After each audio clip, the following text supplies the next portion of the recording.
မိဘတိုင်းရဲ့ဆန္ဒကိုဖြည့်ဆည်းပြီးအနေနဲ့ကျွန်တော်ကတော့စဉ်းစည်းခဲ့ပါတယ်။မိဘတွေအားလုံးဟာသားသမီးတွေကိုစဉ်းစည်းပြီးတော့မြင်ရတာပဲမြင်နေတာဖြစ်တဲ့အတွက်ကြောင့်ကျွန်တော်ရဲ့အမေရဲ့စိတ်တိုင်းကြဖြစ်ဖို့အတွက်ကျွန်တော်လည်းစဉ်းစည်းခဲ့ပါတယ်ခင်ဗျာ။မြင်ရမှုတော့ကြံခဲ့ပါတယ်နော်။နောက်တစ်ခေါက်ကျရင်လည်းစဉ်းလေးစီးမြင်လေးရမှာဖြစ်ပါတယ်ခင်ဗျာ။ဟုတ်တယ်နေရ။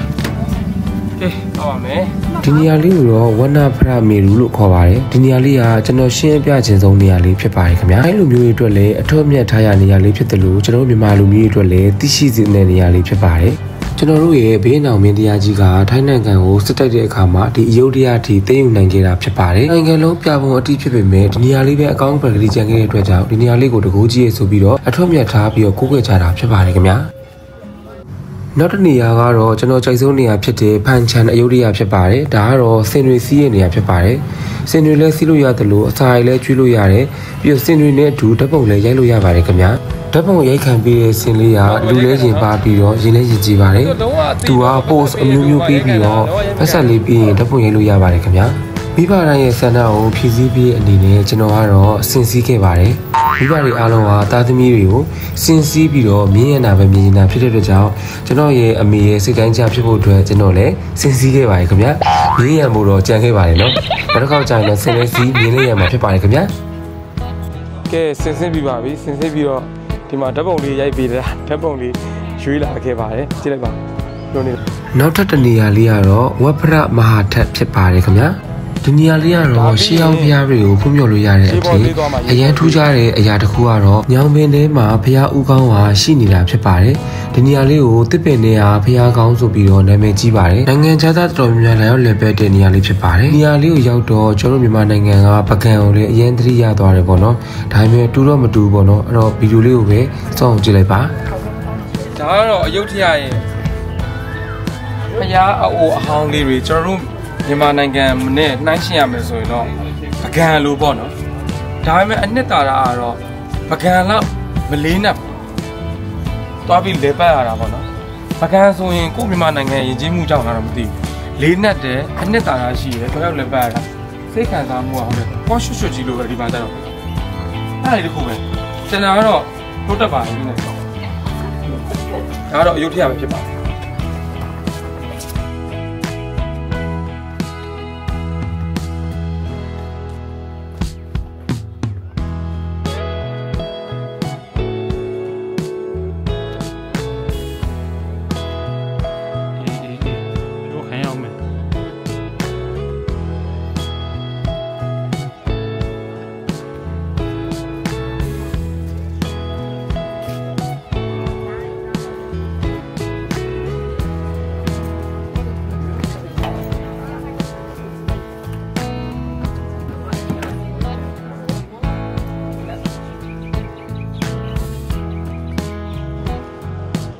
ဝင်ကြီးပြောင်းလည်းမသိသားမှာတလာနမ်းအယုဒ္ဓယလို့ရေးထားပါတယ်အယုဒ္ဓယရဲ့ရေပေါ်ဈေးပါခင်ဗျာ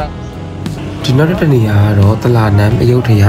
ယ floating market ဖြစ်ပါတယ်ခင်ဗျာဒီရေပေါ်ဈေးကတော့ဒါအတုလောက်ထားပေါ့နော်တကယ်မြင့်တော့မဟုတ်ဘူးပေါ့နော်ဒီလူလောက်ထားတဲ့ရေချောင်းအတုလေးနဲ့လှေလေးနဲ့စီးပြီးတော့ဖြည်းဖြည်းနဲ့ညင်သာလေးသွားရတာဖြစ်ပါတယ်ထွက်ပါတော့မယ်ခင်ဗျာဒီထွက်ပါတော့မယ်ဟိုမှာလာလေးဒီနေရာလေးကတော့ကျွန်တော်တို့ကိုဂိုက်ကရှင်းပြတာကပြီးမက်တို့ဘာလို့ရိုက်တဲ့ရှူတင်ရိုက်ခွင်းနေရလို့ပြောပါတယ်ကျွန်တော်မြန်မာနိုင်ငံမှာဆိုလို့ရှိရင်တော့တိုင်းရင်းသားကျွေးရတဲ့ပုံစံမျိုးလေးပေါ့နော်ဒီကဇလန်နေဆိုရင်ဒီမှာလာရိုက်တာများတယ်တဲ့ရှီအောင်ဇလန်နေဆိုရင်ပေါ့နော်အဲ့လိုရှင်းပြပါတယ်ခင်ဗျာအဲ့တော့အတူတူလိုက်ကြည့်လိုက်အောင်နော်ဒီလေးပဲစီးရတာပေါ့သူကရေအားနဲ့မောင်းတာဟိုပန်ကာနဲ့အားနဲ့မောင်းတာမဟုတ်ဘူးတော့နည်းနည်းလေးလေးနှေးတာပေါ့ဒီမှာကြည့်လိုက်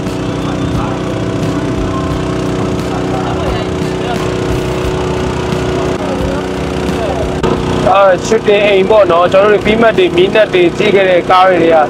ချွတ်တင်အိမ်လေးတွေကဖြစ်ပါတယ်ပြောနေတာဒီပေါ်စီကတော့ဒါပါပဲ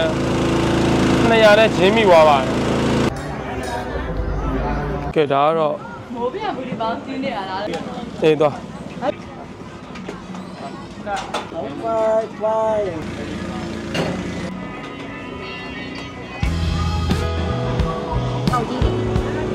ဒီနေရာလေးကတော့တလာနမ်းဒီ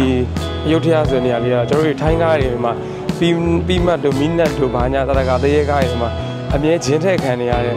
နေရာလေးပေါ့တော့ဖြစ်ပါတယ်ကြည့်အောင်ဒီမှာဒါလေးပါပဲဒါရှူတင်လိုမျိုးလုပ်ထားတာဆိုတော့အဲ့လေးမှာကျွန်တော်တို့ကြောက်လိုက်လန်းလိုက်ရတာသနာပေးလိုက်ရတာကျွန်တော်တို့မှာနော်